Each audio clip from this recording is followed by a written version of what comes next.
So I have started the recording.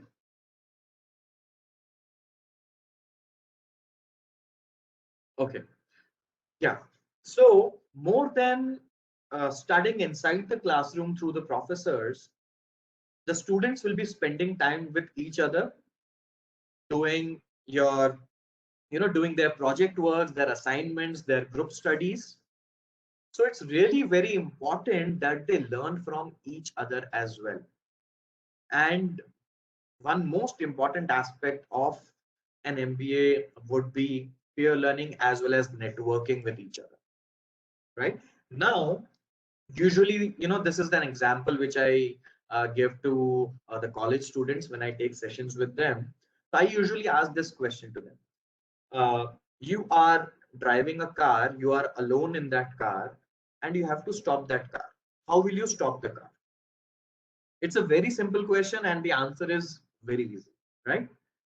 And I have seen this, that I've observed that almost 95 to 98% of the answers has we will apply brakes. Yes, that's the right answer. But then my next question to them would be, did you try to think from a different angle or a different perspective? Could you have done something else to stop that moving car which you are driving? And then they start to think from different angles. So my idea of asking this question usually is to let them know that, as students, through our school life, through our college life, we have been brought up in a particular environment in which we tend to think in a particular way, right? Now, let's say at ISB, we have 900 students, and, they have different sections of around 50-60 students each. Now, if all the 900 students were engineers, for example, then there wouldn't have been much of idea generation, because most of the students would have answered in the same way. There would have been a little idea generation because not everybody would have said we will apply brakes. Maybe, they would have tried answering in a different way. But then the learning experience would have been not that much, right? So now, in a 2-year MBA setup where most of the students are freshers, the idea generation wouldn't be that much. Yes, there is a certain percentage of candidates, who have work experience, and the students will be solving case studies, business problems on which they'll be working. So now, for example, if the work experience professionals, if they have dealt with some of those cases, some of those problems in their work environment, they'll be able to provide more productive inputs to the question.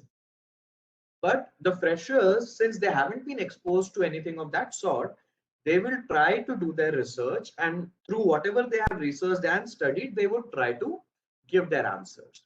So yes, idea generation will be there, but it won't be that much. Now, similarly, if you take the 1-year program at ISB, when they are solving a particular business problem, and let me give an example, and this is the kind of diversity which we have in the class.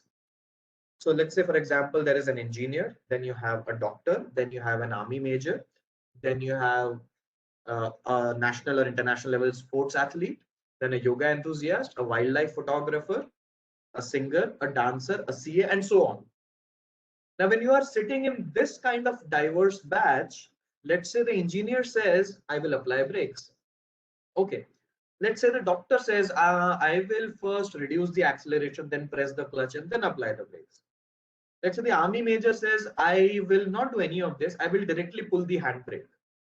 And somebody else may say, since you have not given me any limitation or any restriction, I will directly go and bang the car somewhere because you just asked me to stop the car, and ultimately I am achieving that particular solution, right? So what I'm trying to say is, when you have different people coming from different walks of life, having different experiences from different industries, having been worked in different roles with different numbers of years of experience, the kind of ideas generated would be way more.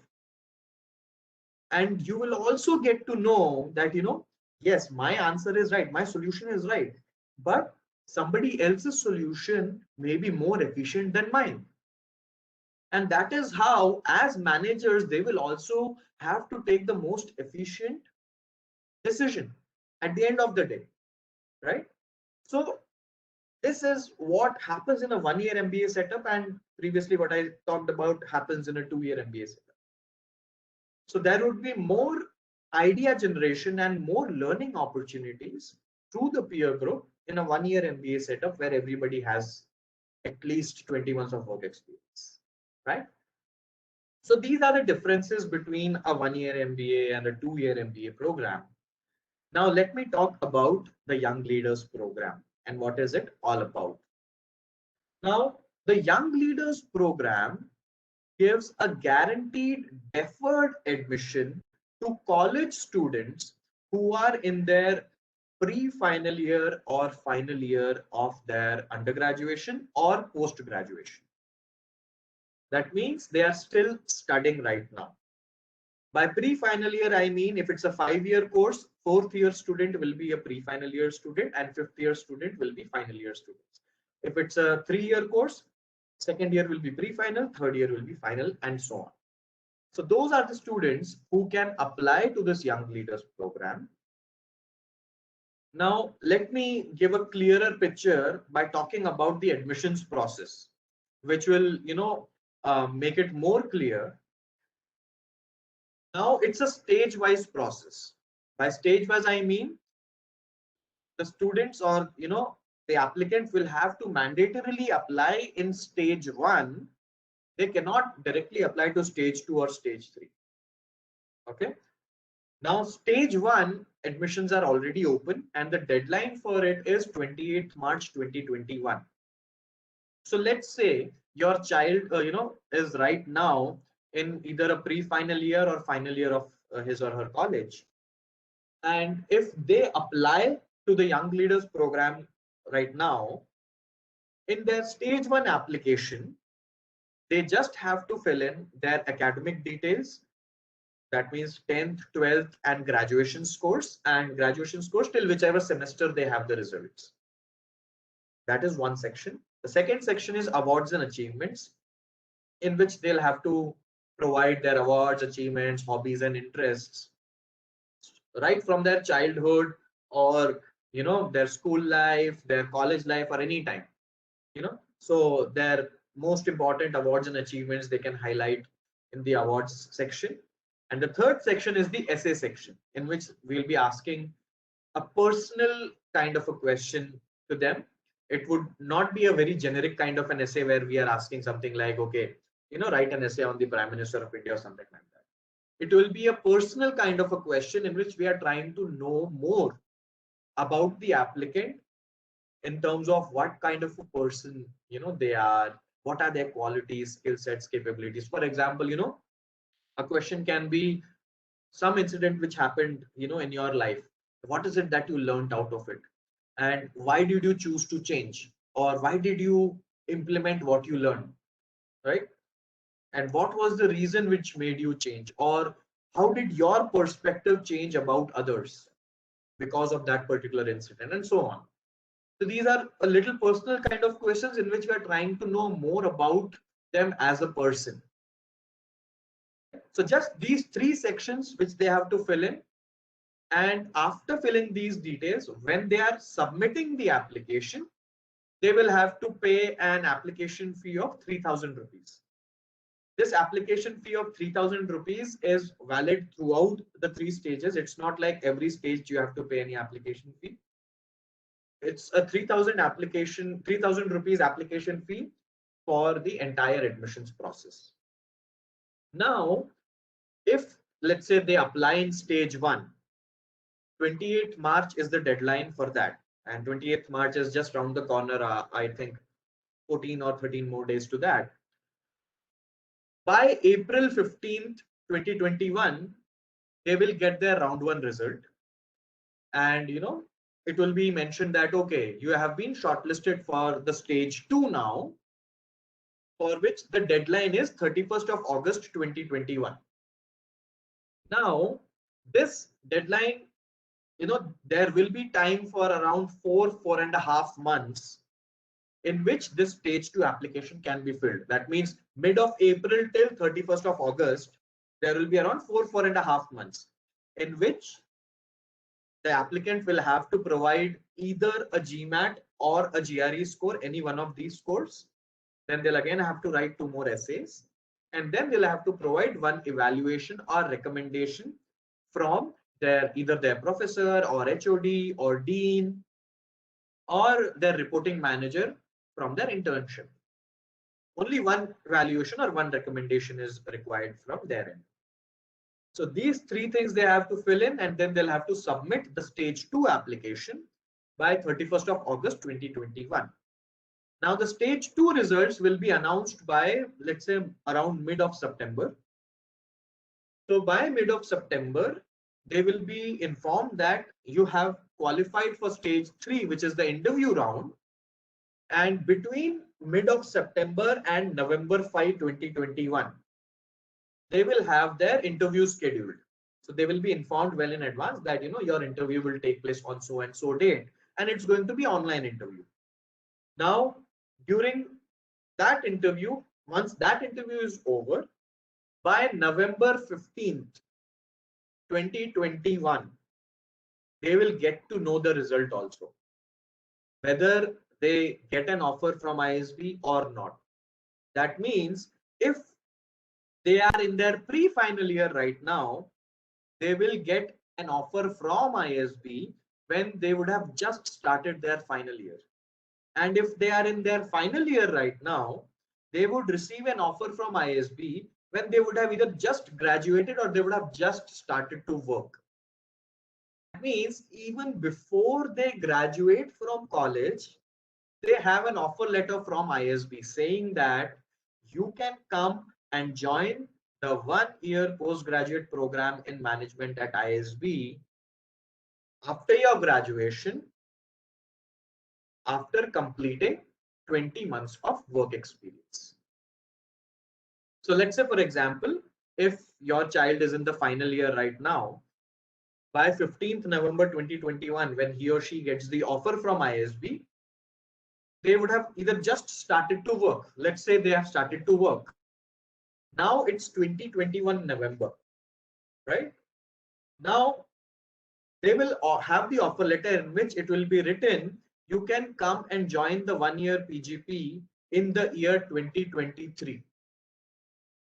That means, they'll have 2 years time in which they can complete the 20 months of work experience. And they can get, either through campus placements they can work, or they can work in family business, or they can, work in an MNC or an NGO or a startup. They can work anywhere they want to.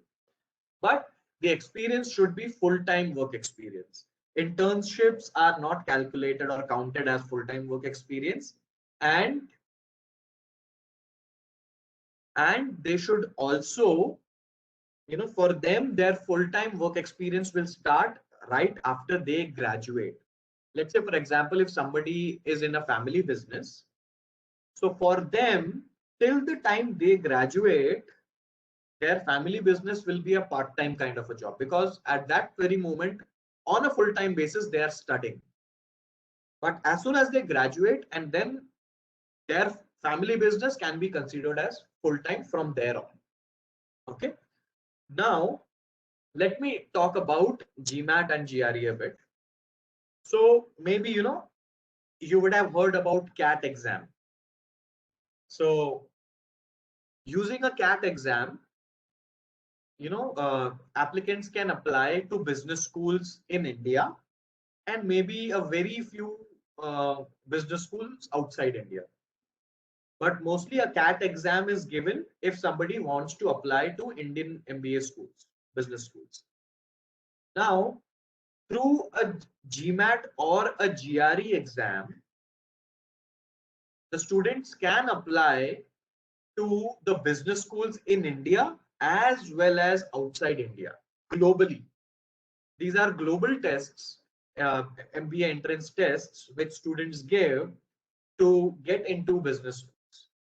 Now, Gmat, most, outside, globally, every school takes in through Gmat. GRE also, most of the business schools taken through GRE as well. So both Gmat as well as GRE. Now, one thing is that there is a misconception that whoever takes a Gmat or a GRE, they are wanting to apply outside India. That's not the case as such. Gmat GRE gives them a flexibility that they can apply in India as well as outside. So this opens a lot of options in front of them. Now, any top business school in India considers Gmat score as well. Okay.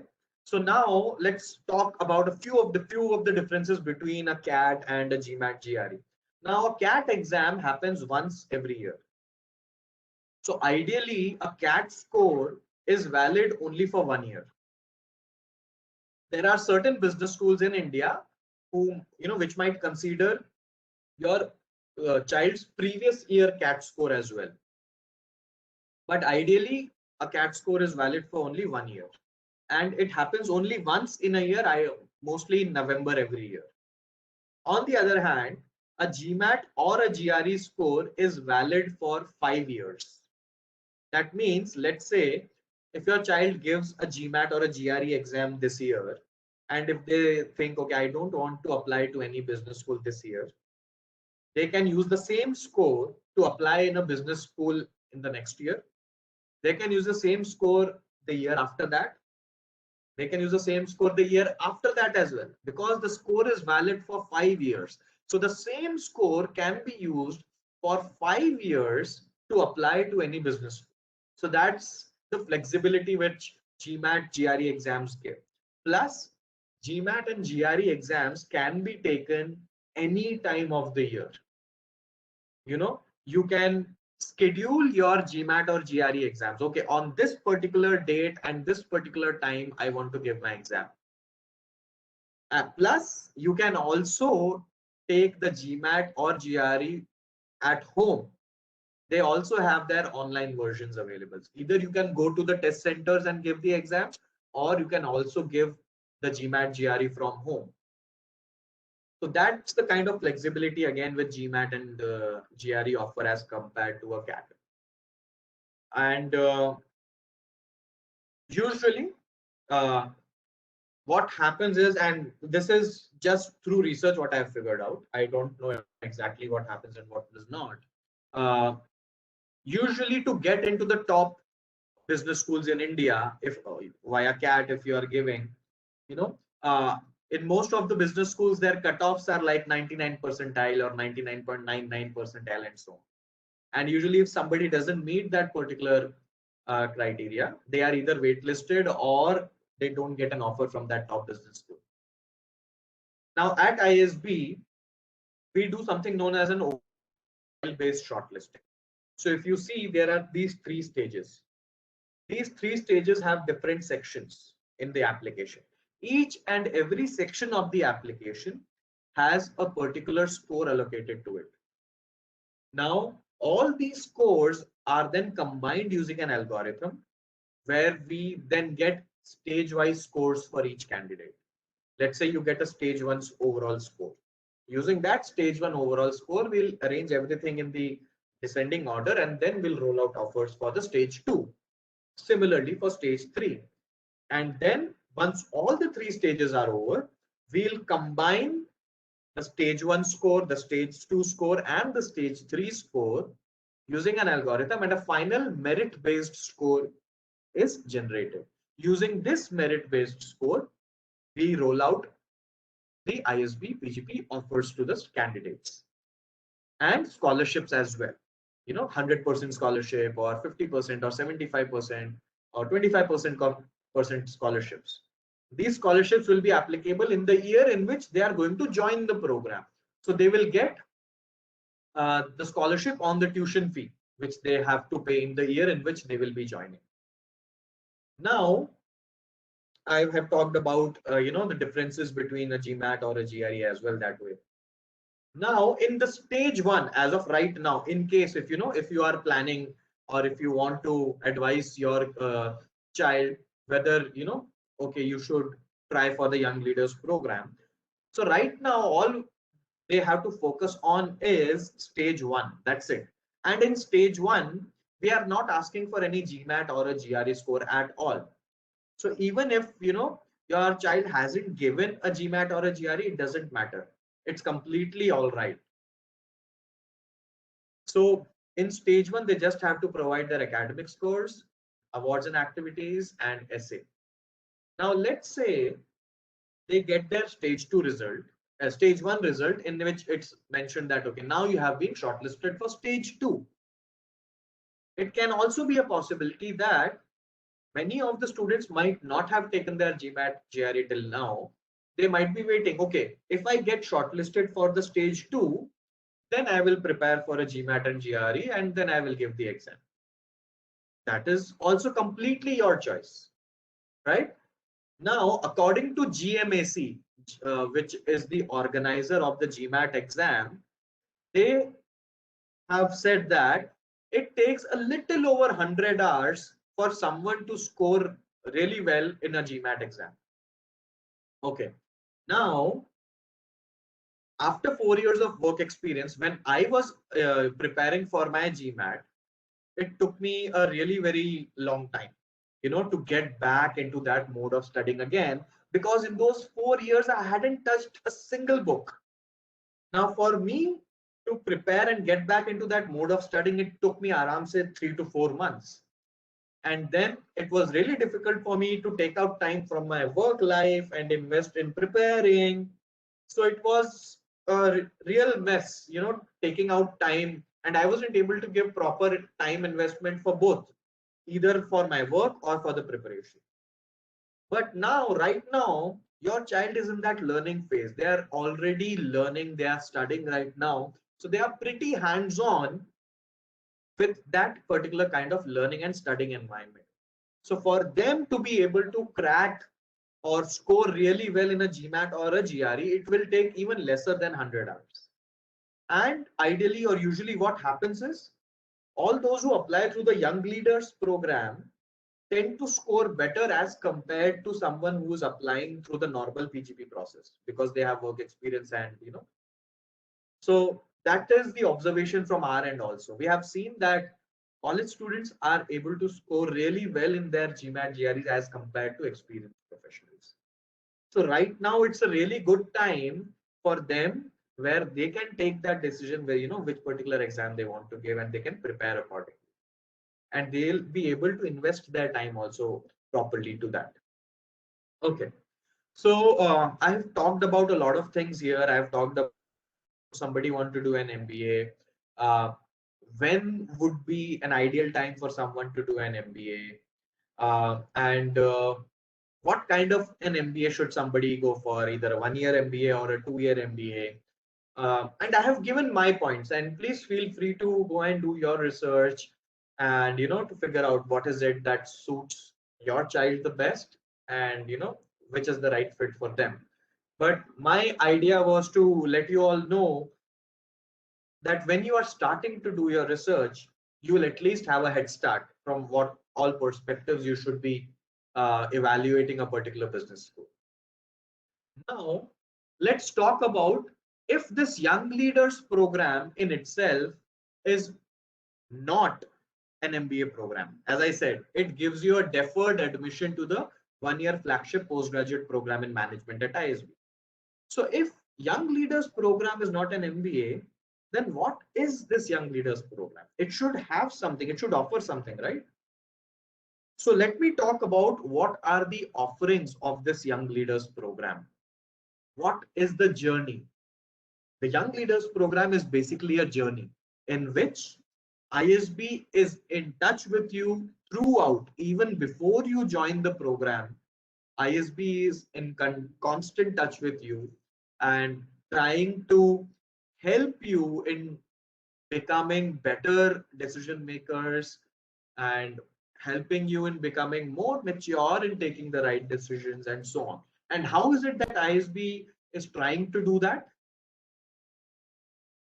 Okay, so there is a question from Miss Poonam. So basically, YLP does not require any work experience. Yes, ma'am, you are right. So YLP has been designed in such a way that college students can apply to ISB. So ISB only has a 1-year program, and for the 1-year postgraduate program in management, ISB requires a candidate to have minimum 2 years of work experience.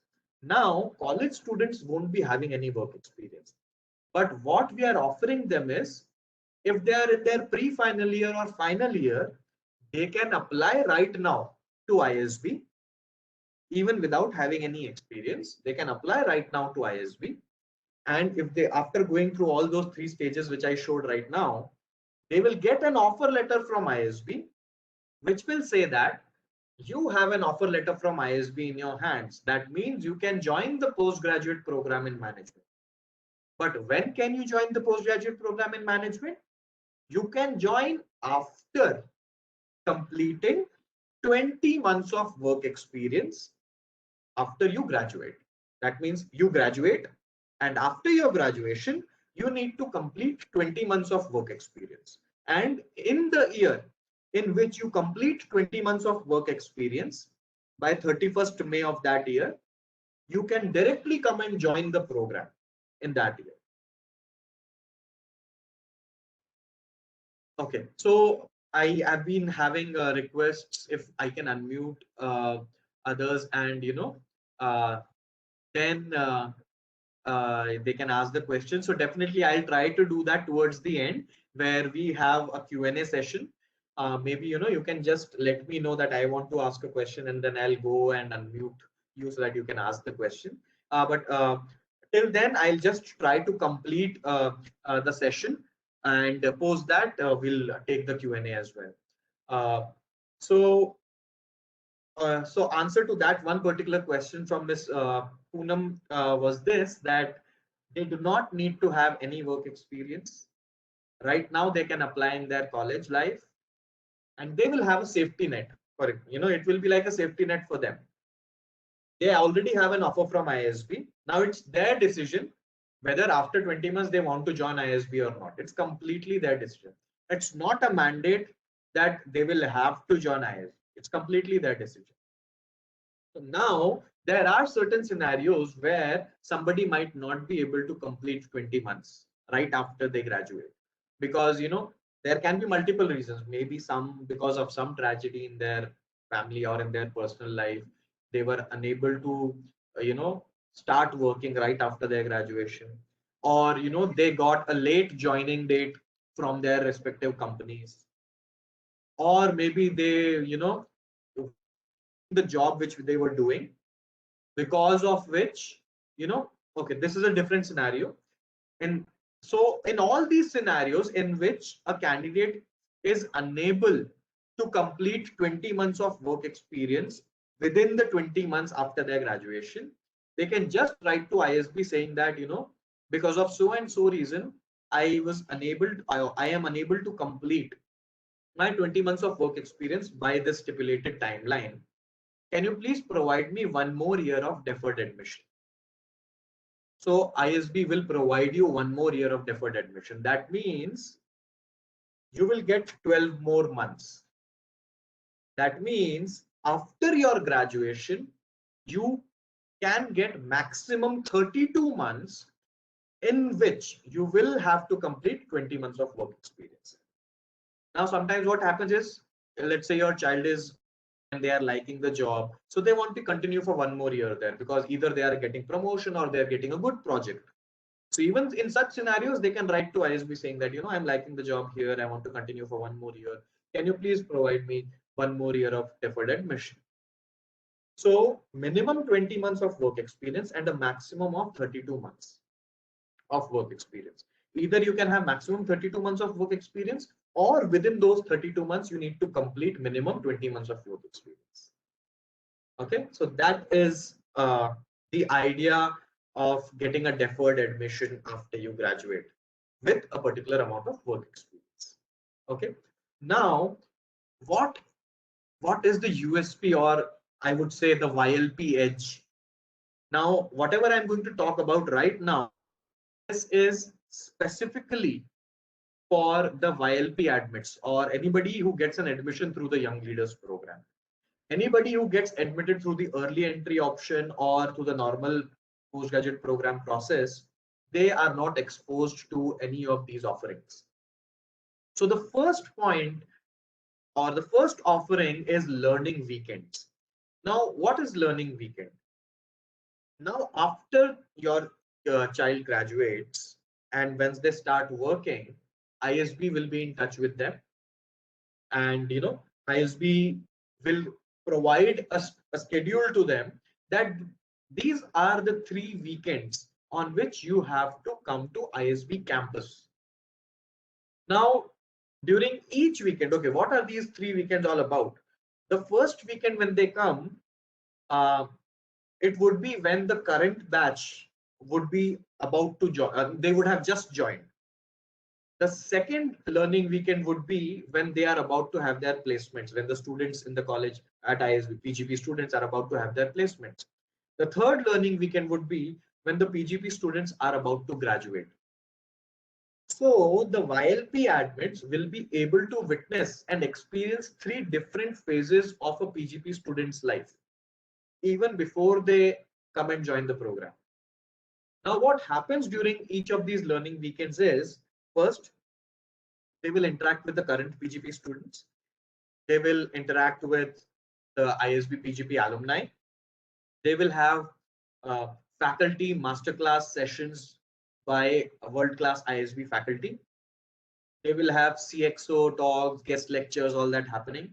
They will be taken on campus tour where they will have a look at all the world-class facilities which we have on campus.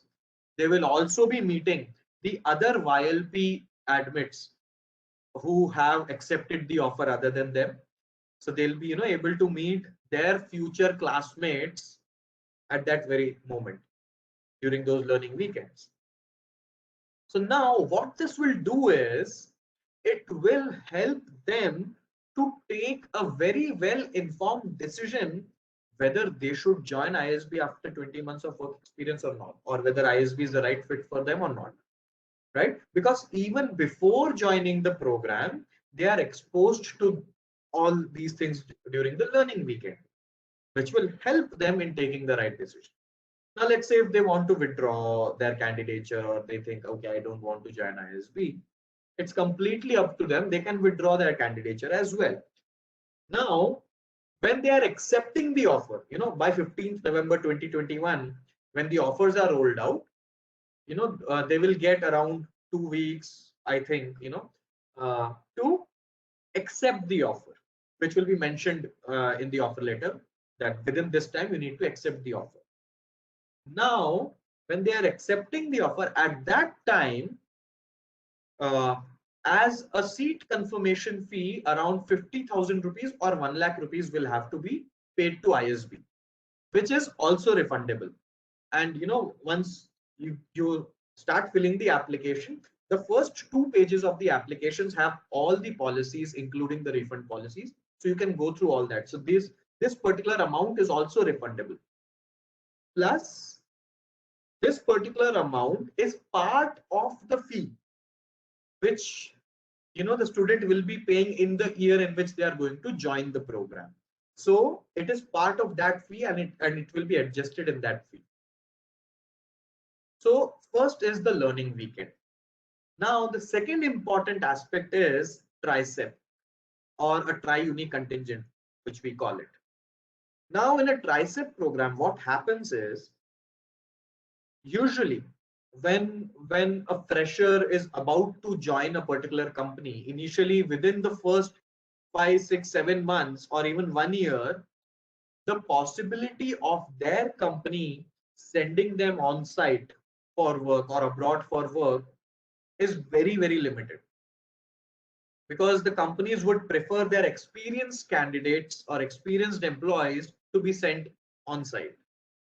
Maybe it also depends on the performance of the employee. There may be cases wherein even with 5, 6 months of experience, somebody can be sent on site, but in a generic ideal scenario, there is a very less possibility of this happening. But ISB is actually trying to take care of this also here. Now, in this TRICEP program, what happens is there will be 3 weeks. It's an international immersion for 3 weeks in which they will be visiting 3 different countries. The third country would be the domestic country, which is India. But apart from that, they'll be visiting 2 other countries and they'll be staying on campus in a particular business school in those countries. So what will happen during each of those weeks is, first, they will be undergoing faculty masterclass sessions by the faculty from those particular business schools.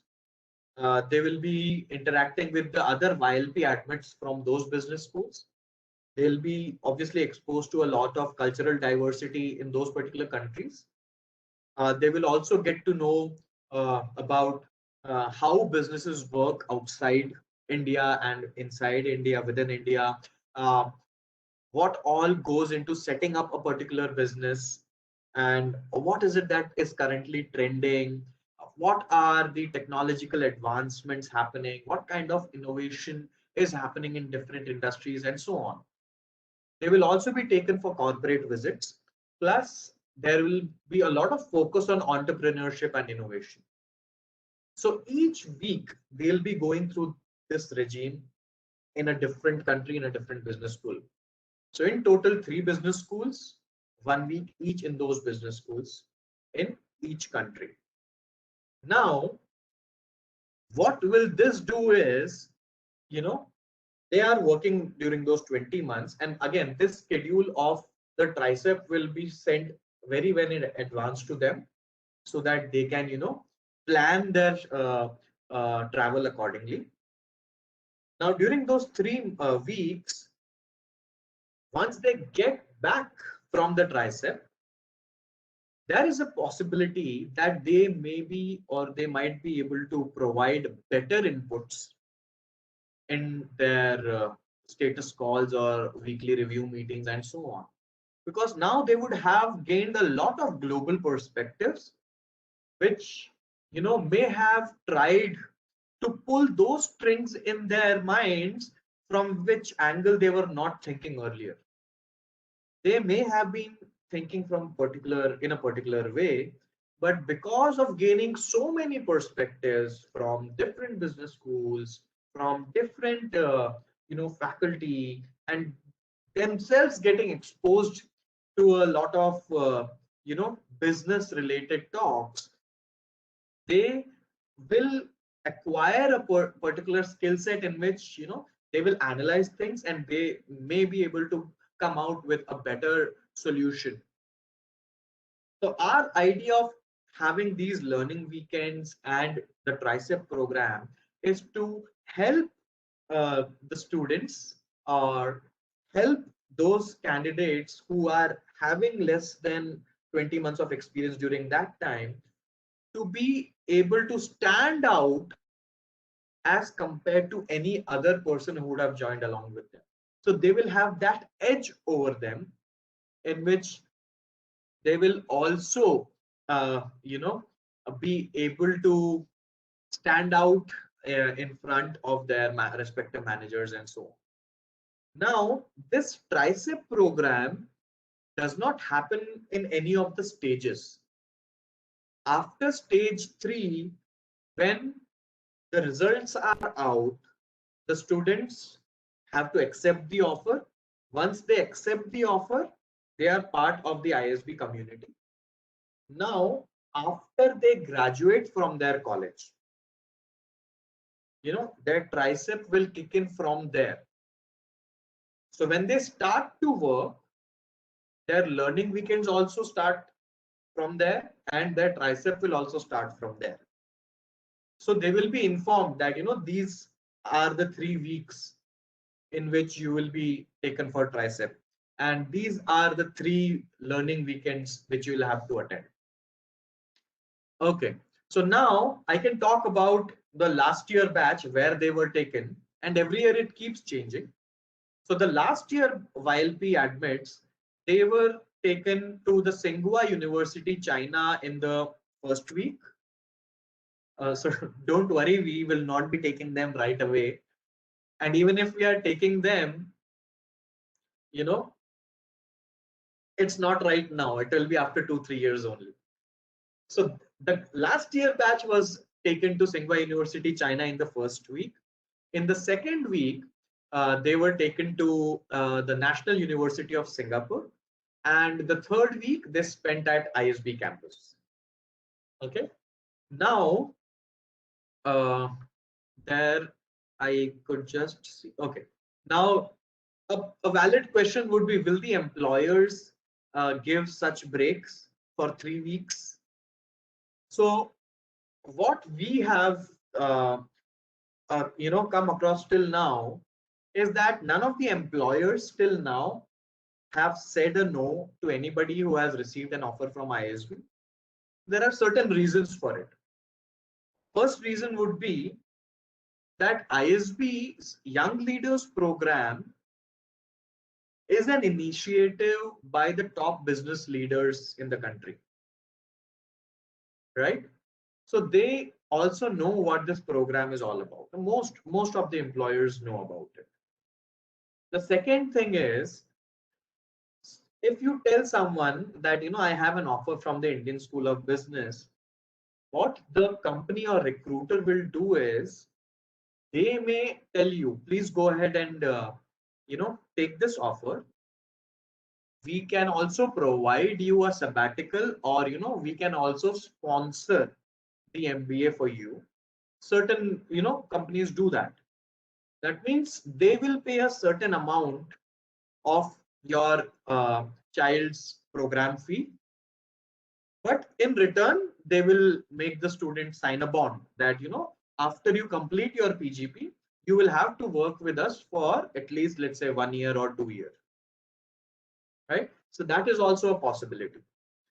Now, the other possibility is that what happens is, when somebody receives an offer from ISB, usually for the recruiters or for the employers, what happens is, their task of filtering out candidates whom they want to shortlist, or whom they want to get into their recruitment drive, right? So for them, what they will do is,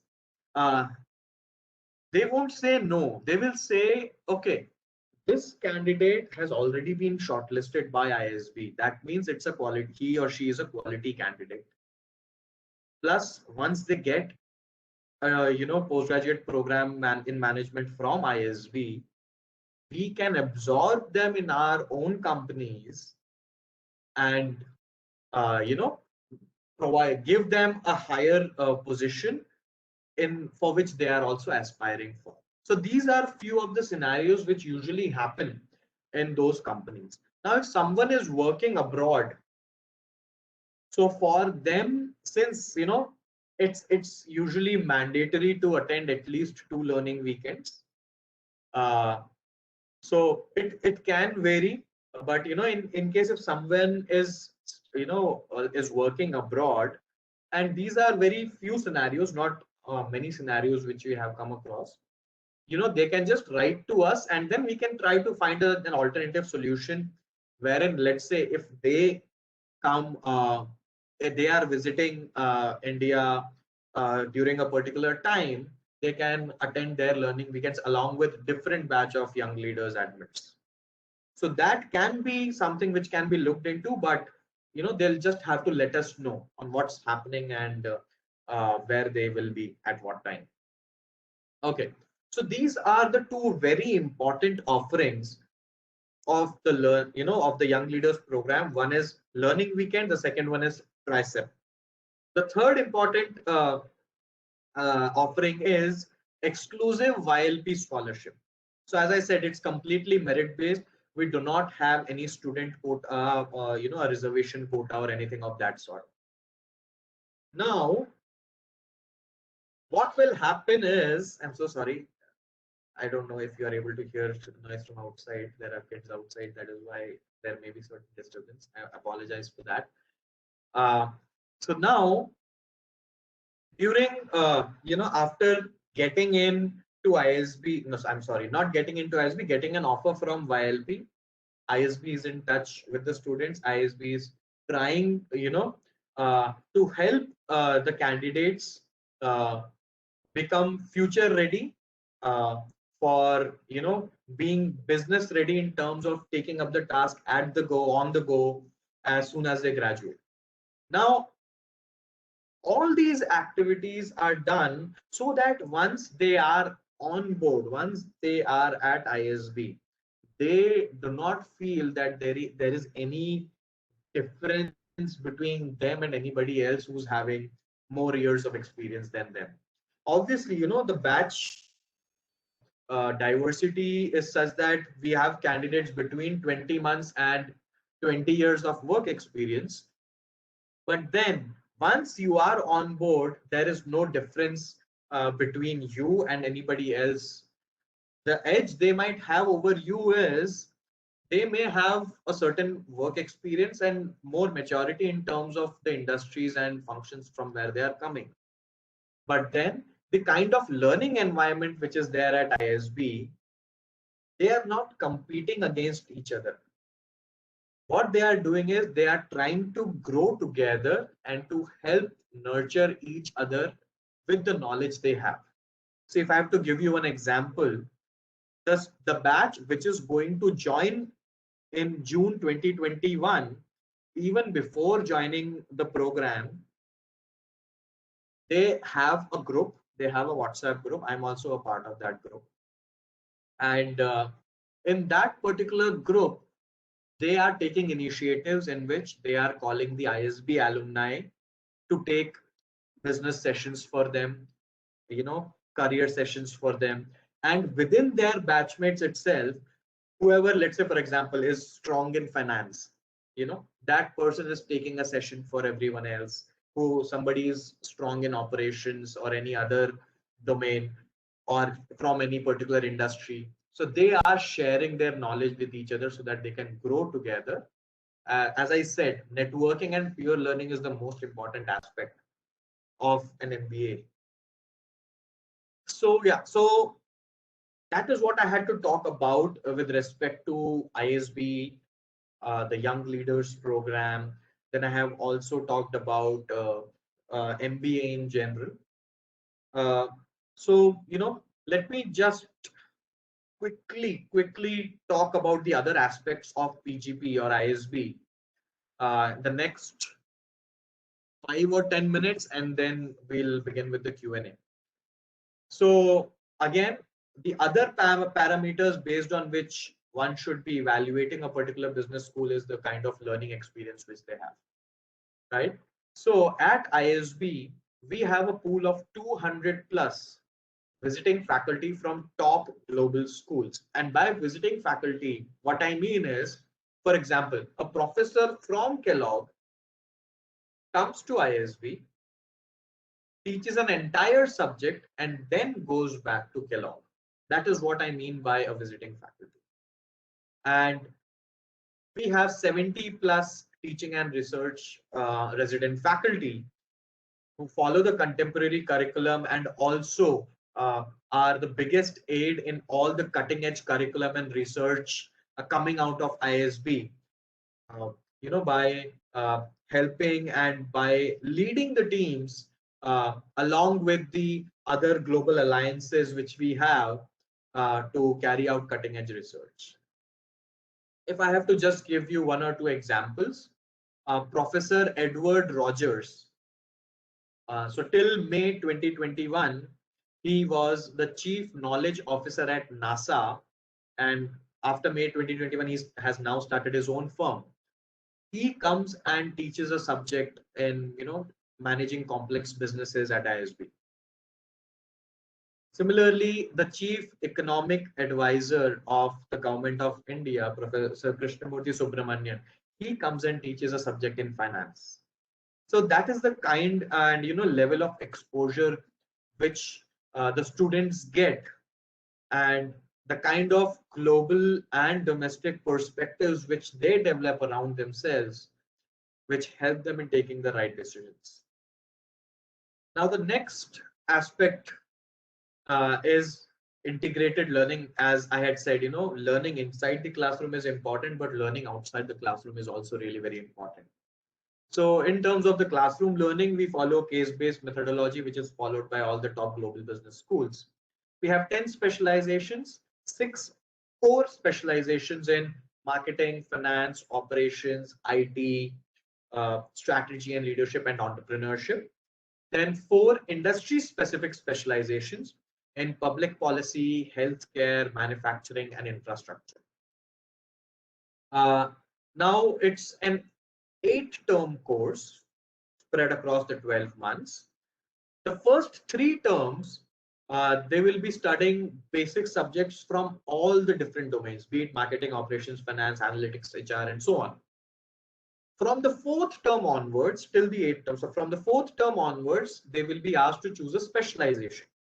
So either they can choose a single specialization, or they can do a dual specialization, or they can choose a single specialization and then form an amalgam of different subjects, electives which they can choose from different domains. Thinking about, these subjects from, let's say, operations, or these subjects from marketing or finance, may help me down the line in my career. So it's completely their decision, but they can at any point in time take guidance from the faculty at ISB or the alumni. They can reach out to them anytime. Now, applied learning is learning outside the classroom, and I've already talked about the experiential learning program. Now, apart from the experiential learning program, we have study treks. Now, in study treks, they will be doing a deeper dive into a particular industry, and they'll get to know that at the top level, how are strategies formulated and how is it that different plans are implemented.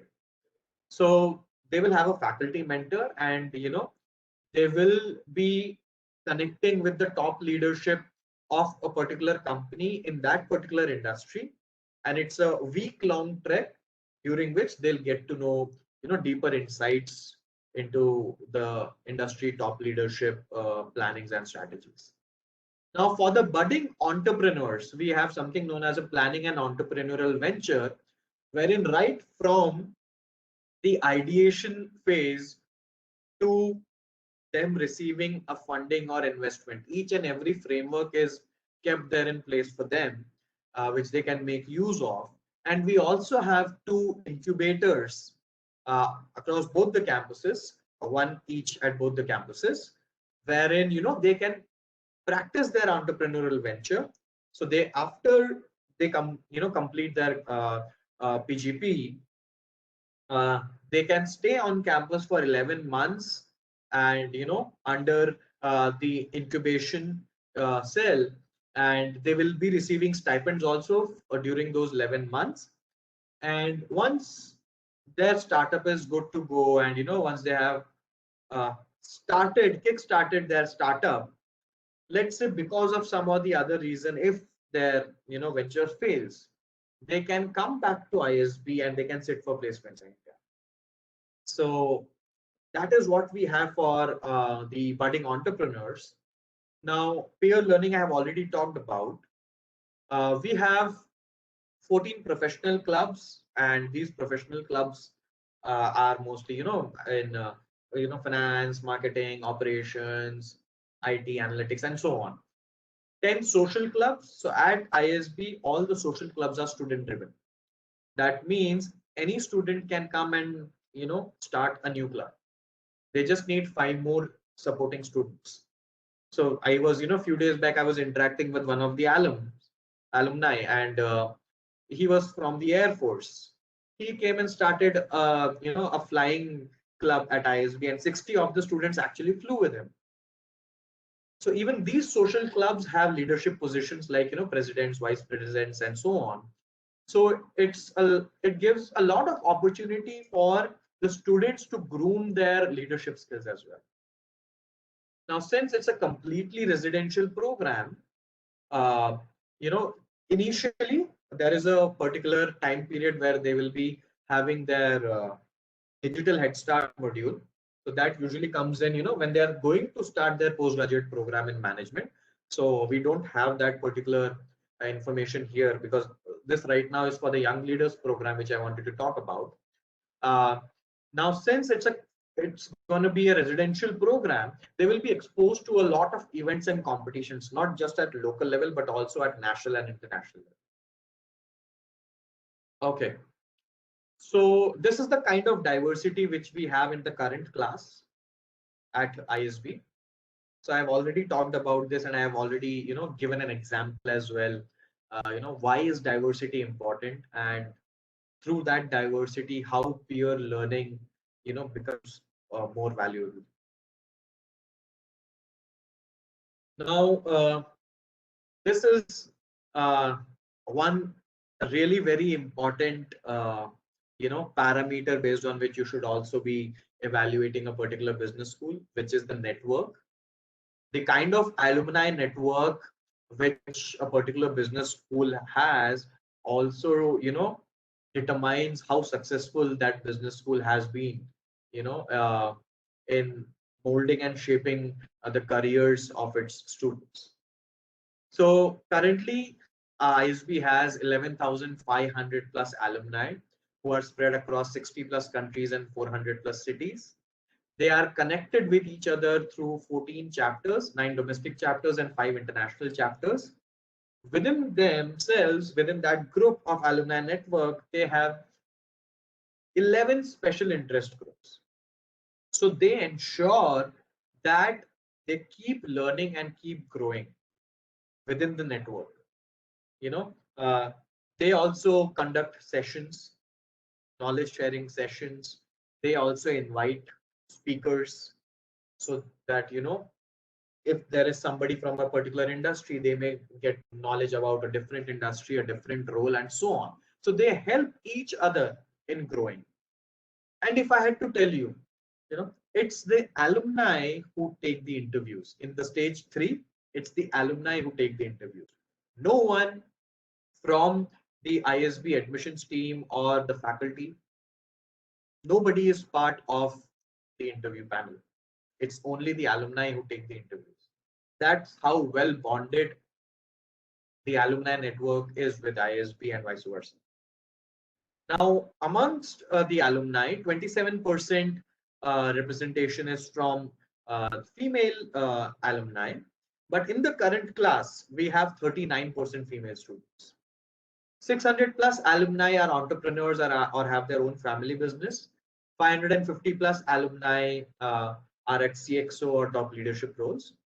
60% of the alumni are currently working in technology, consulting, finance, e-commerce, and healthcare industries. The remaining 40%, you can, do your research on any top companies in any kind of an industry. You'll find at least one ISB alum working in that particular big firm.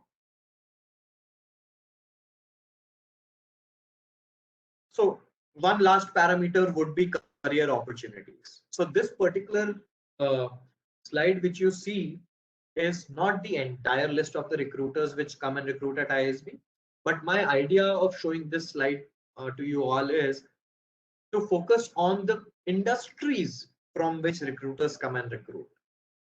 You'll be able to see almost all the top companies who come as recruiters. If we get recruiters even from NGOs and government organizations. Now, let's move on to the next slide, which will help you in understanding the placement stats, or the career growth.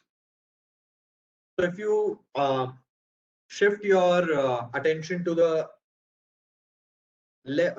right bottom of the slide, 432 companies came for recruitment, and the 890 students received 1,504 offers. This tells that ISB doesn't follow a one offer, one placement kind of a policy. Here, students can apply for multiple roles, and if they get multiple offers, they can choose the one which is the best fit for them. And ISB is ranked number 3 in the world in terms of salary growth, which accounts for 173% increase in average outgoing salary versus incoming salary. And this stat is from the Financial Times MBA rankings of 2021. Now let's focus on the top left side. So as I said, there would be different reasons why somebody would want to do an MBA. Now 79% of the students were able to make a functional shift. If I have to give my example, from a software testing role to a digital marketing manager role. So 79% of the students were able to make a role shift or a functional shift. 78.5% of the students were able to change their industries. And 65.9% of the students were able to either change their functions or change their industries. Now, 8.77% of the roles which were accepted were of the top leadership CXO kind of, or just below CXO kind of roles, and 82.94% of the roles were lateral roles. That means it's not an entry level kind of a job, but anywhere between mid level manager or a senior level. So now this is the last slide which I'll be talking about, and then we'll start with the Q&A. Now ISB follows one school, two campuses philosophy. By that I mean that we have two campuses, but there is not much difference between the two campuses. What two differences I can find of is one, that one is in Hyderabad, the other is in Mohali. The second would be currently the Hyderabad campus can accommodate 600 students and the Mohali campus can accommodate 300 students. But apart from that, both the campuses have the same dean. Both the campuses have the same admissions team. Placements for both the campuses happen together. Students from the Mohali campus are flown to the Hyderabad campus where placements take place together. The diversity in the batch, for example, if there are 10% engineers, 10% army personnel, 10% doctors, etc. in the Hyderabad campus, you will find the same percentage mix in the Mohali campus as well. We also have intra-campus exchange. So out of the 8 terms, term number 3, 5, and 8 are opportunities for the students wherein they can go to the other campus to pursue that particular term.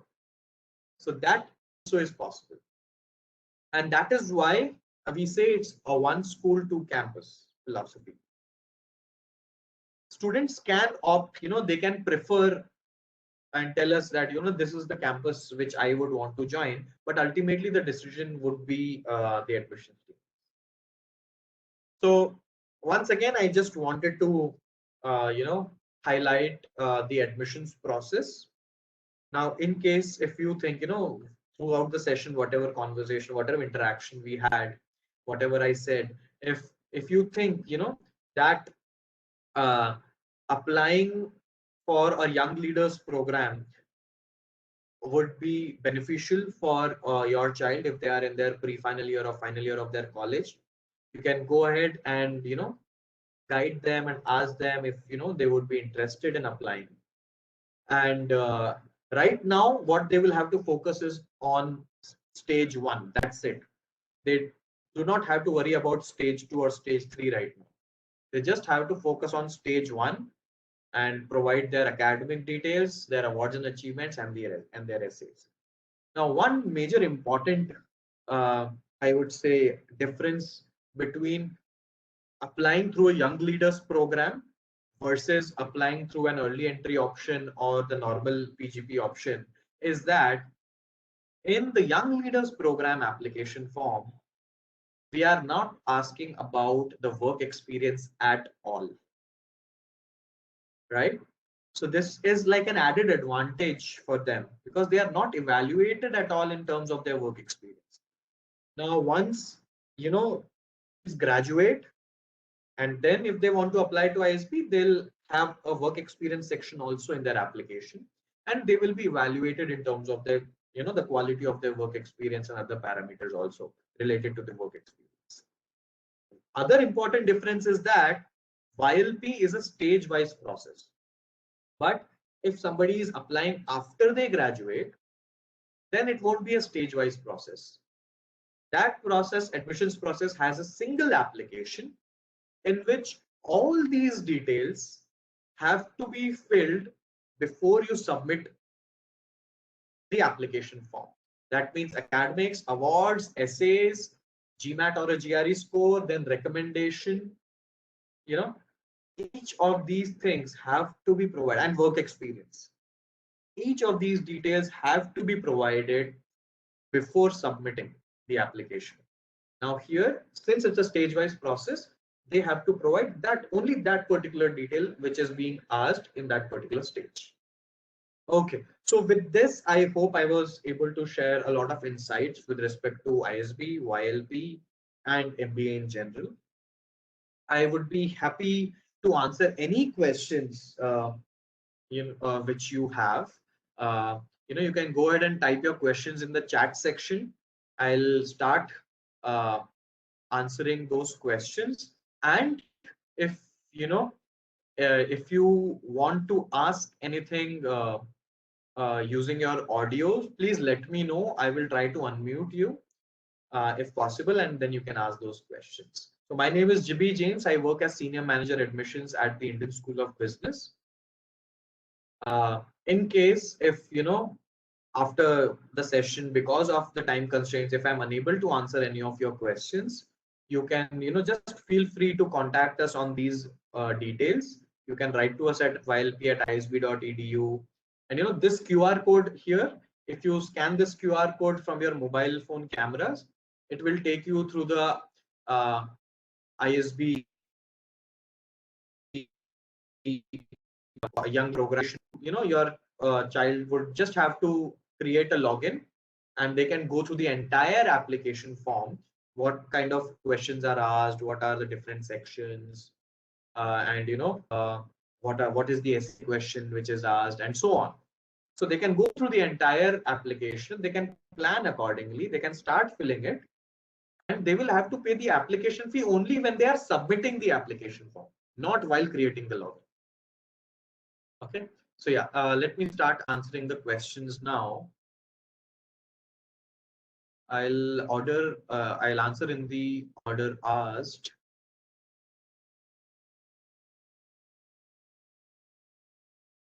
Okay, question from Poonam. Will a pre-final candidate have GMAT GRE score ready by this time? Ms. Poonam, I think by this time you mean either it can be stage 1 or stage 2. But right now, in stage 1, even if your child has not given a GMAT or a GRE, it's completely all right, because in stage 1, we are not asking them to provide their GMAT or a GRE scores. If they already have a score, it's completely all right. So, they can use their score during the stage 2.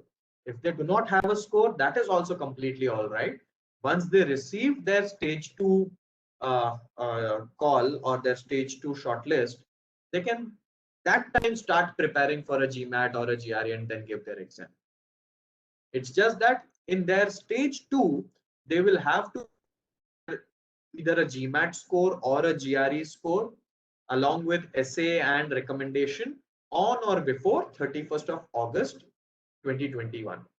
Now, the beauty of a GMAT or a GRE is that they can take their exam even on the day of the deadline, because in GMAT or a GRE, they get their unofficial score on the screen then and there.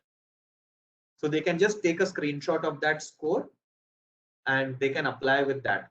It's just that through that portal, where they have given their exam, they will have to report their score to ISB. Once they have given their exam, there will be a pop-up which will ask them, do you want to submit your scores to any business school? So they can submit to any 5 business schools of their choice, and they will have to choose Indian School of Business as one of their choices. So we will receive their scores officially also. Okay, the next question. Okay, So Mr. Lingaraj has asked me to unmute him. So sir, just allow me one moment. I am trying to find you and then I will unmute you. Yes, sir. So I have unmuted you. You can please go ahead and ask your question. Hi, good evening, sir. Hi, good evening. Please tell me. Sir, my son has done BDS, which is a 4-year program, and after that he did Sir, his. I just 1 minute. So sorry, sir. I just reduced the fan speed. Actually, it's Okay, sir, no problem. yes, sir. Sorry. Please go ahead. Okay, sir. My son has done 4 years bachelor in dental science, and Okay. after that he has done 1 year internship in the Okay. same company. But that Okay. internship is not part of the graduation program Okay. because the internship is totally different. So, will that be considered as his experience? Okay. So in such case, what you can do is, sir, you can just write to us at ylp@isb.edu, Okay. providing the details that 4 years of dental college and this 1 year internship in so and so, from so and so place, Yes, sir. and you can let us know, yeah, the kind of internship in terms of whether it was a full-time one or it was a part-time internship. You can just let us know that, and then the team will get back to you. Okay, sir. One more question. After Sure. completing his internship, he is Hmm. doing masters in public health from Monash University, Australia. Okay. So, since he is there, he might get an opportunity to work after he finishes his masters in public health in July Okay. 2021. July So, since 2021. Okay. yes, sir. And since you are told that learning weekends and tricep, how to do that? Because if he gets a job there, then Mm-hmm. it might be difficult for him to, because maybe his employer will not release him for 3 weeks, Mm-hmm. as you Mm-hmm. told me. Yeah. Yeah. So, how to go about that, sir? So, sir, like these are few scenarios where we can go out of the uh, our reach, and then we can try helping the students. So again, I would, Yes. so with both these concerns, I would just request you, if you can just write to us at ylp@isb.edu, Okay, and sir. we can just forward this to our management, and they will then help us give the right answer to you, because these are few scenarios where we also understand that uh, the students may not be able to come in. So Okay. we will be able to find an alternate solution, definitely, and we will keep you posted and keep you updated through emails as soon as we receive your email, and we'll get the answer, the right answer, and then we'll respond to you. One more question, sir.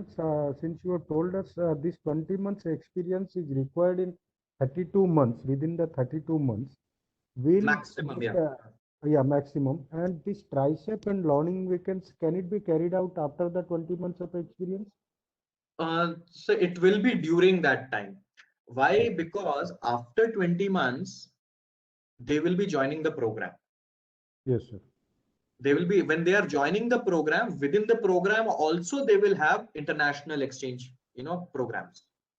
Yes, sir.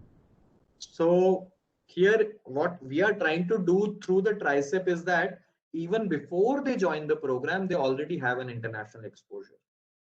Yes, sir. Because when they join the program, they will also get an opportunity for international exchange program, in different foreign universities. So if they want, they can go abroad and do a term, abroad as well.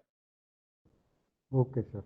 And since he is from healthcare field, can he change his subject, the programs you told us, like 8+4? It's completely flexible. It's completely up to him what he wants to choose, which particular career he is aspiring for. It's just that I'll just give you, uh, a suggestion if I have to, usually Yes, what the recruiter is looking for is how good and how quick a learner is the candidate, yes, plus sir. what efforts has he or she put in from their end to be able to convince the recruiter that they can change their career and still succeed in that. So if I have to give my example, I was working in an IT sector and I was into software testing. After my 1-year program, I moved from an IT sector to an education sector, and from a software testing role to a digital marketing manager role in education sector. I did not have any experience in this particular role, but I was able to do it. So now what all did I do to convince the recruiter in my CV that, see, I have made all these efforts to be able to change my career path. So for example, I can write that I took, a specialization in marketing.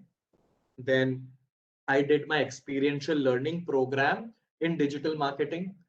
I participated in a lot of business school case challenges in marketing and, marketing related competitions and so on. So this gives the right indication to the recruiter that, okay, this person has put in effort.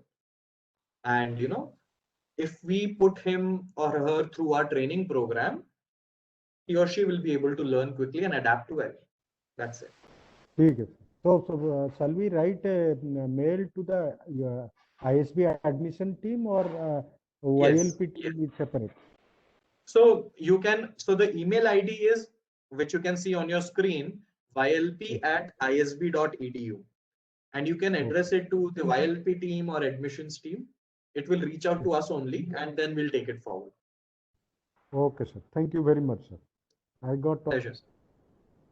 queries answered, sir. Thank you very much. Thank you. Pleasure. Okay. Okay. I'll move on to the next set of questions. Okay. My son. Okay. This question is from Mr. Siddharth. My son has already completed 1 year out of 2.5 years of CA articleship. Okay. Does this qualify as job experience? He's already completed CIPCC. So, sir, the CA articleship is not counted as full-time work experience. Since it is part of the articleship, so it won't be considered as full-time work experience. It will be considered as part-time work experience. Okay, the next question is from Mr. Rajneesh. Does the student have to join right after they have finished 20 months, or they can opt to work for another year before joining? So I think, sir, this question was asked. So this question was asked at 8 p.m. and I had answered this question, but let me just, reiterate the point. So there can be multiple possibilities because of which student might not be able to complete 20 months of work experience right after their graduation. Either, they may have gone through a tragedy in their personal life or family life, or they would have received a late joining date from the respective recruiter, or they have not started working right now. They wanted to do a different course, maybe an online learning course, or maybe a full-time 1-year course somewhere, maybe a 1-year master's or so on, right after they graduated, right? Because of which they won't be able to complete 20 months of work experience right after they graduate. They just have to write to us saying that, because of so and so reason, I won't be able to complete 20 months of work experience. Please provide me an extension of 1 more year, or please provide me 1 more year of deferred admission. So they will get 12 more months. That means from the time a student completes graduation, their full-time work experience count starts. So from that time, they will get 32 months in which they will have to complete 20 months of work experience at least, right? Now, in your scenario, if they have worked for 20 months and they are liking the job which they are doing, So, maybe they are getting a good opportunity, a good project, or maybe the company is sending them abroad or so on. Again, they can just write to ISB saying that I'm liking the job which I am doing right now. I would like to continue here for 1 more year. Please give me 1 more year of deferred admission. So ISB will give them 1 more year of deferred admission. That means they can have a maximum of 32 months of work experience, not beyond that. If they have more than that, then they won't fall under the YLP category anymore. Okay. Yes. So the next question is,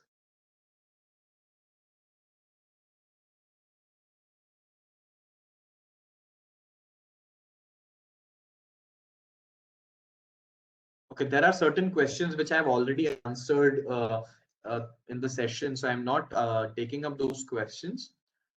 In case if I, towards the end, if I have missed, you can, type that question once again. Okay. Okay. Question from Romit. What degree will be awarded after completion of YLP? Will it be an MBA? Okay. So as I said, YLP in itself is not an MBA program. YLP is a journey. So after they receive the offer, after they graduate, they have to complete 20 months of work experience, after which they will be joining the 1 year postgraduate program at ISB. That 1 year postgraduate program in management is an MBA equivalent program, which they will be doing. And it is not an exact MBA degree, but it's a certificate which they will be receiving. And all the 1 year programs around across the world, they offer certificates for course completion. Now, let me just add on to it. ISB is ranked #1 in India. ISB is ranked number 23 in the world. ISB is ranked #5 in Asia. That means ISB is a very well-known business school in India as well as across the world. Even the recruiters know it. And, for the recruiters, ISB actually does one job, which is filtering out the candidates. Because for the recruiters, if somebody is from ISB, for them, it's like it is a good quality candidate. We do not have to do any other filtration. One thing which we have to do is just take an interview, assess the fitment, and get them on board. And they'll come out with flying colors. So in terms of their career prospects at any point in time, it's not going to be a hindrance that way. And ISB has been having this program, for the last 20 years. If there was any problem because of this, it wouldn't have continued that. So in terms of any career prospects, this wouldn't be any hindrance, be it in India or outside India.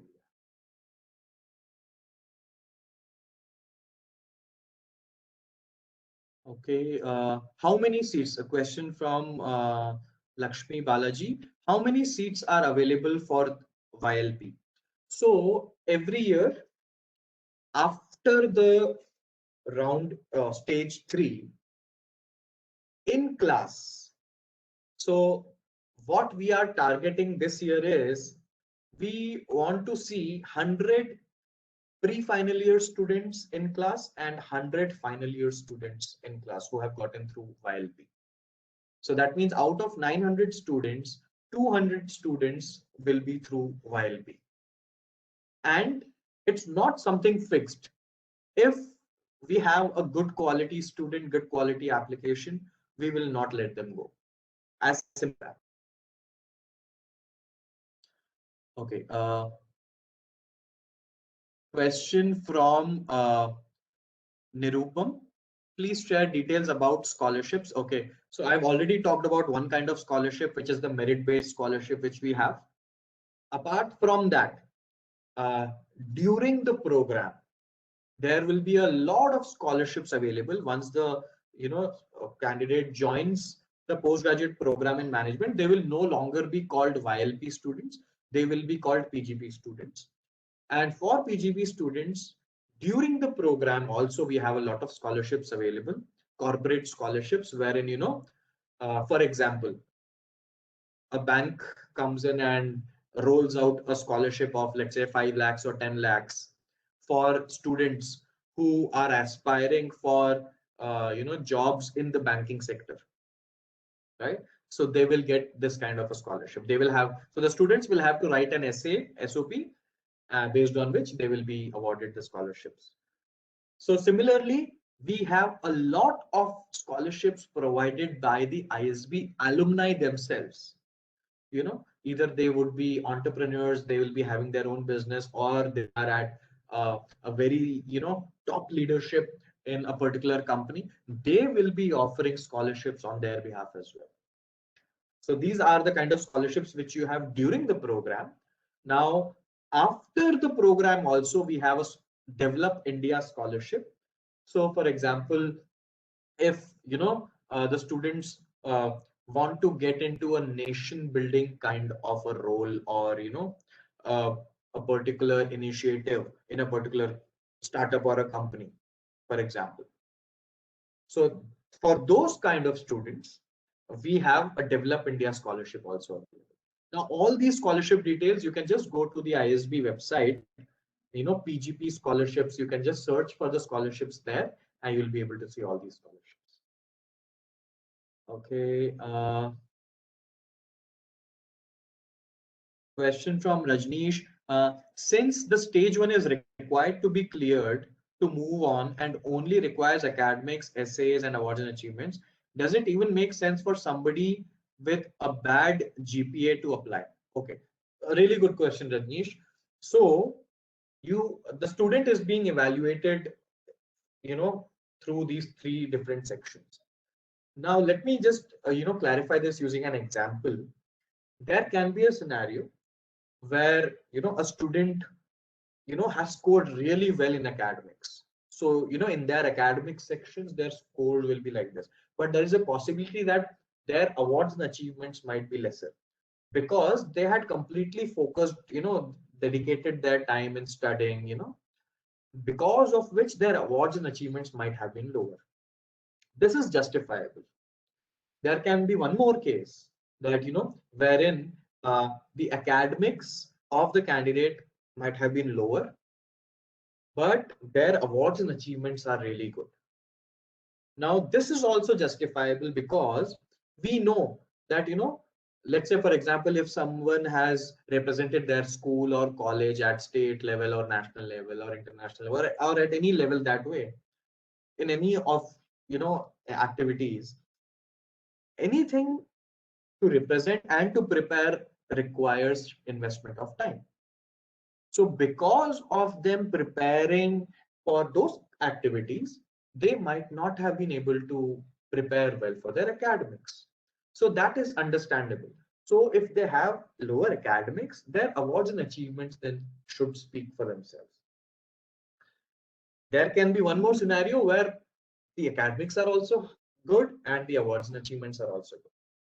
But if their academics are lower and then their awards and achievements are also, they don't have awards and achievements to talk about, then there is a problem, because then we would be more interested in knowing, what is it that the student was doing during that time, right?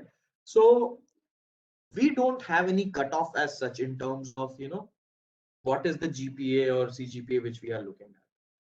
But what we are looking at is the overall application, and through the overall application, we are trying to assess, the overall person. It's not just about academics. It's not just about a particular award, but how good and how well-rounded a person is that particular candidate. And diversity need not be just through the educational background. Let's say, for example, somebody is doing BCom, somebody is doing BTech. That is an educational diversity. But personal diversities can come through the awards and achievements they have, through the essays they can depict their qualities, their skill sets, which their academics may not do justice to the qualities and capabilities which they have, but either their awards and achievements or the essays which they are writing, through those they may be able to talk about themselves in a better way. So that is what we are looking for in the application. Okay, question from Charu Sood. Can somebody pursuing CA apply for ISB YLP? So the only thing is they should not be having any full-time work experience. Till the time someone does not have a full-time work experience, they can apply through a YLP.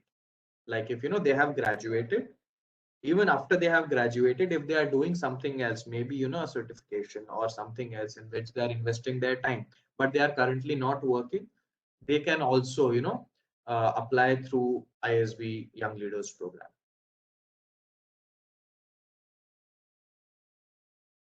Okay.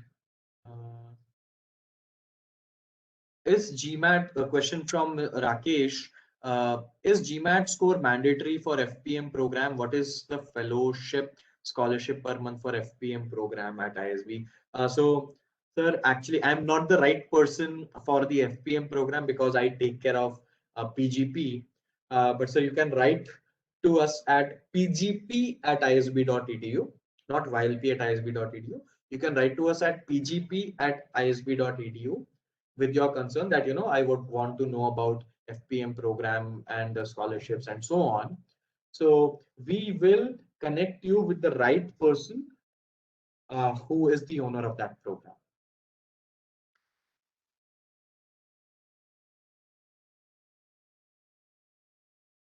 Okay.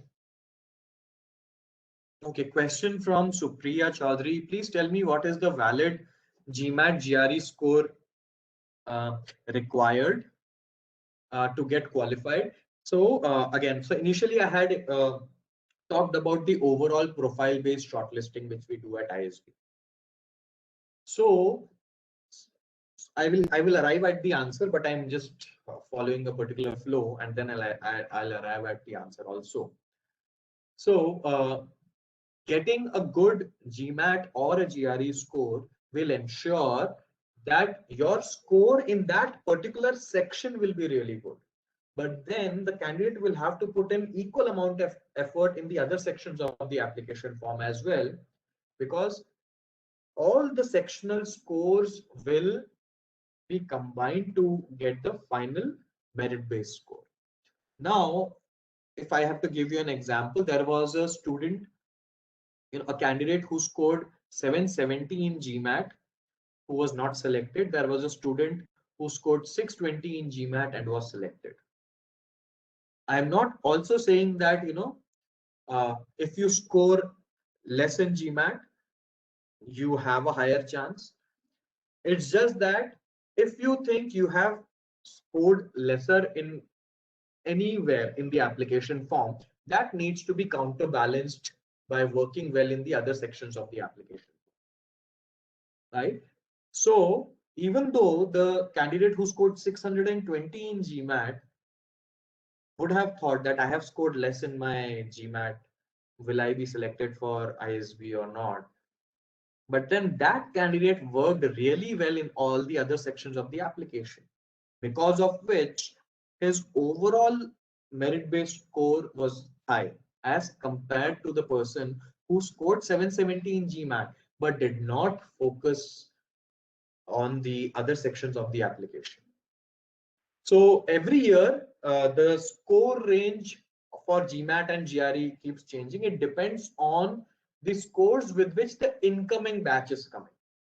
So I can talk about that particular score range.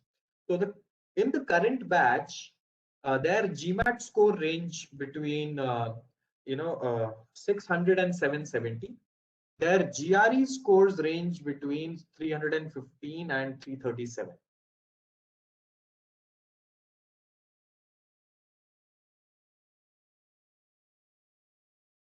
Okay, question from Lakshmi Balaji. There is an option of either GMAT or either GRE or a GMAT score will suffice. Please reconfirm. Yes.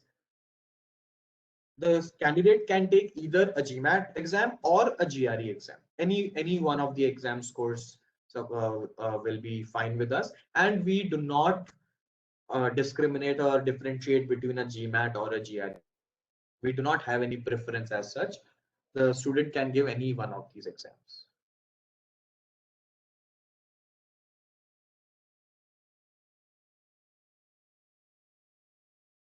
Okay, a question from Siddharth. Again, Siddharth says that the articleship is full-time, but CA articleship, it's a part of the CA course in overall. So CA articleship, if you take, that will be considered as part-time. It won't be considered as full-time. Okay, question from Poonam Sethi. How has Corona? Okay, I'm so sorry. So we have actually crossed the time limit. It's 9:04 right now. So I have few more questions out there, and I will try my best to answer them in the next 5-10 minutes. I'm sorry if I extend, but if if there is someone who wants to leave, please feel free to leave. And in case if you have any questions, you can write to us at ylp@isb.edu, and we'll get back to you with the answers. Or you can call us on these numbers as well. So I'll try to answer as many questions as I can in the next 5 minutes or so. And if after that, if I am unable to answer anything, uh, then I'll take the questions through emails. So the question from Ms. Poonam Sethi: how has Corona impacted admissions process? Has it changed? So this year, the admissions process has remained the same. There are many other business schools, uh, who have provided, I would say, leeway on the GMAT and GRE score submission, saying that, okay, you do not require to submit a GMAT or a GRE score. You can apply just like that this year because of Corona. But ISB did not do that. ISB, stuck to the admissions process, which it has been following. What we did from our end was we provided an extension of around 2 months in our first cycle. So for the stage 2 applicants of YLP, we provided an extension till October 31st. So their stage 2 gets over by August 31st. But we provided them an extension to provide their GMAT or GRE score latest by 31st of October. So we provided them 2 months extension only for the test score, that is a GMAT or a GRE. That means all the other sections of the application form had to be filled, and the application had to be submitted on or before 31st of August. And in their test score section, they just had to enter the maximum score which a GRE or GMAT has. Along with that, they just have to write an email to us saying that I want to take an extension and I'll provide my GMAT or a GRE score on or before 31st of October. That is how the process went ahead this year. So we have not compromised in terms of any of the admissions process criteria, and we have not compromised in terms of the quality of the batch which we have and the diversity in the batch which we have. So and going forward also, we will not be compromising on any of these parameters. And anyway, now going forward, this year, I don't think so there should be any issue in terms of extensions. But yeah, if required, we don't know what the situation is going to be by August 31st. So we are continuously monitoring the situation, and as and when required, we are taking the necessary steps to deal with the situation.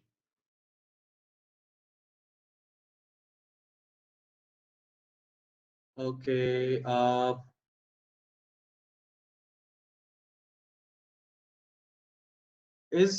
Okay. Okay, a question from Charu.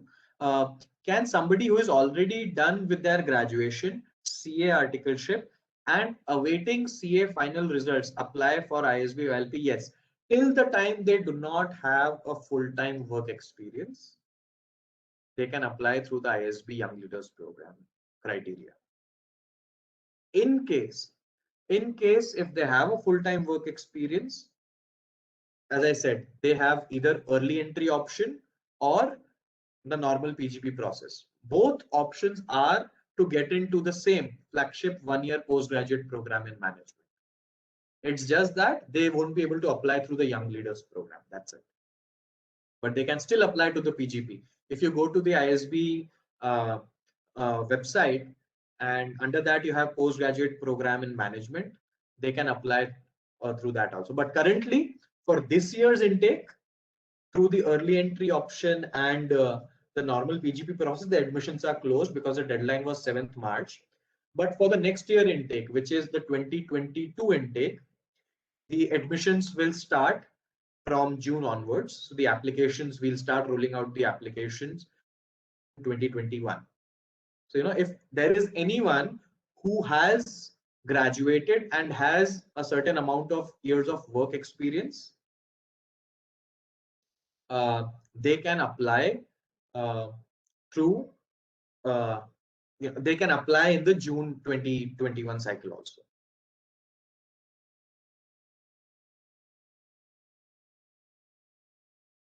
Okay. Question from Supriya: will they be paid during their 20 months of work experience despite of the fact that they are freshers? Can you disclose the approx fees for the YLP program? Okay. So Supriya, just to clarify, after they graduate, the 20 months of work experience which they have, it's not through ISB. After their graduation or during their graduation, they will be having their campus placements from where they can get placed, or maybe they can, even through those campus placements, maybe they can work in any MNC, or they can work in any startup or NGO, or, they can work anywhere. They can even work in their family business. So the company won't matter where they are working, because we are trying to equip them through the learning weekend and the tricep, so they can be experimental in choosing the company and working for their company, because we already have given them an offer. So their work experience, where they are getting that work experience, is not being evaluated here. In fact, this will give them a flexibility to figure out what kind of role or what kind of company or what kind of industry interests them more.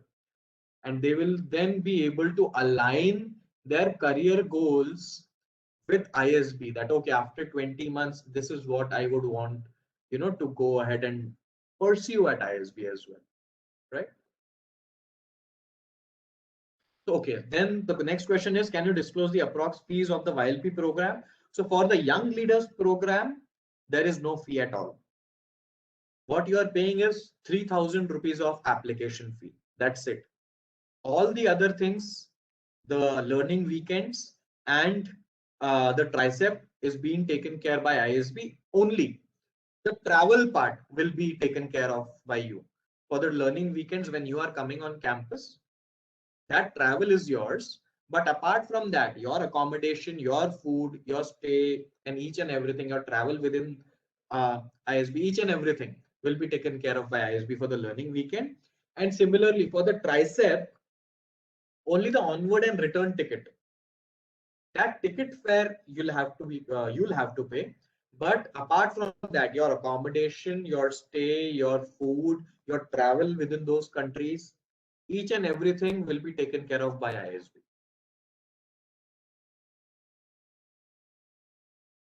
Okay. What would be the approximate cost of the PGP program? Next is, so in the year in which you will be joining the program, the approximate cost of the program would be somewhere around 38 lakhs to 40 lakhs, including everything, including food, accommodation, tuition fee, and everything. So it would be around 38 lakhs to 40 lakhs. But it's not just about the program fee. What matters also is the kind of exposure which you get, plus the return on investment. Now, if I have to just give one example, the average fee, the average uh, placement figure for the last year batch, I guess, was around 26 lakhs or 27 lakhs per annum, right? And we have collaboration with, tie up with more than 23 banks, uh, which provide education loans at pocket-friendly interest rates. And for them, the repayment period is 15 months. I'm so sorry, 15 years. But if you reach out to the ISB alumni, who have gone through this program, have taken this program, and if you ask them, in how many years were you able to, repay your loans, you would hear from them that, they were able to repay their loans in 5 years or 7 years. So, it's not just the numbers in terms of the fee, but also the return on investment which one gets. Okay. Question from Ms. Poonam again. Will 1 lakh submitted initially take care of the entire period prior to admission to PGP? Okay. So this 1 lakh rupee is just like a security deposit, for example. So this 1 lakh rupee which you will be paying, you are trying to say that I accept the offer and please confirm my seat for the PGP in, let's say, 2023. That is your confirmation which you are giving. So this 1 lakh is, again, as I said, refundable. You can go to the application form and you can see the refund policy also there. Now, the travel part, if you're talking about tricep, that is different. That is different. Okay, I think I have covered all the questions. Mr. Rajneesh has asked me to unmute him. So what I'll do is I'll just quickly unmute him, and then after this, I'll close the session. Okay. Yes, yeah. Mr. Rajneesh, I have unmuted you. You can please go ahead and ask your question. Hello, yes, good evening, sir. Can you hear me? Yes, please go ahead, sir. Yes, sir. So I myself am the student hoping to apply and get into the program. Okay, okay. So, and so I just had a few questions. If you remember my last question about a student, if since the first round mainly evaluates a student based on his grades and awards. Yeah. So I wanted to, I'll be honest, I slacked off for the first 2 years of my college. I am currently at IMS Mumbai, sir, Narsimonji, and my final year. But we won't be getting our grades anytime soon. If we were, I am expecting quite a significant boost to my GPA. But grades first take time to come, and the deadlines, within 2 weeks, I get right, if I'm right. So, sir, so I was hoping to have my last year grades improve my chances a little, plus my Gmat, which I expect to give within the next 20-25 days, and also doing quite a few internships. All of this is me trying my best to offset my bad grades that I have had for the first 2 years. So, sir, this is an elimination round of sorts, right? If I the first round, so that's my question. Is there anything I can do then? So see, with respect to, so you have also brought one more point here. So under your academic section of the application form, there is one more subsection which is called additional education.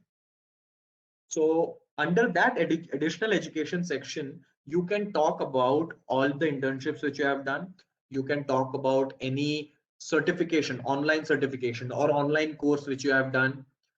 So you can talk about all those things under the additional education section also.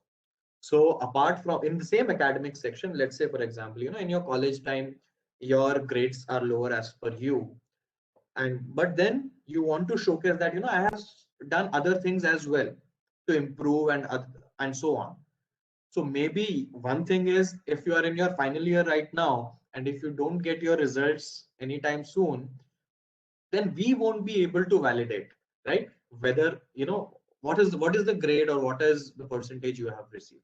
So we will be able to see only your, let's say if it's a 4-year course for you, so in the last 3 years what was your score, we will be able to see only that. Then apart from that, you'll have your 10th 12th, and apart from that, in the additional education section you can add all your uh, online courses or certifications, your internships. So though whatever you mention in the additional education section then will help counterbalance in some or the other way for your academics, not in the entire way but in some or the other way. Then the other sections like your awards and achievements and then your essay will again help boost or counterbalance for your lower academics. All right, so thank you so much. Just Well, last, could you give me a rough estimate of how much of weightage would the essay and the additional accomplishments hold? Any rough, any figure you see, could give? if you ask anybody, nobody would give you the weightage. Okay, right, But of course, what I can tell you, see, what you can do from your end is give in your best, right? definitely. Leave the rest to us. Leave the rest to any other. If you're applying to us or if you're applying to any other business school, from your end, what you can do is you can give in your best. My advice would be, do not self-reject yourself, thinking that yeah, maybe I have scored less or maybe I don't stand a chance to get into ISB or so. Don't self-reject yourself. Give in your best and leave the rest to us. Right, sir. Thank you so much. Pleasure.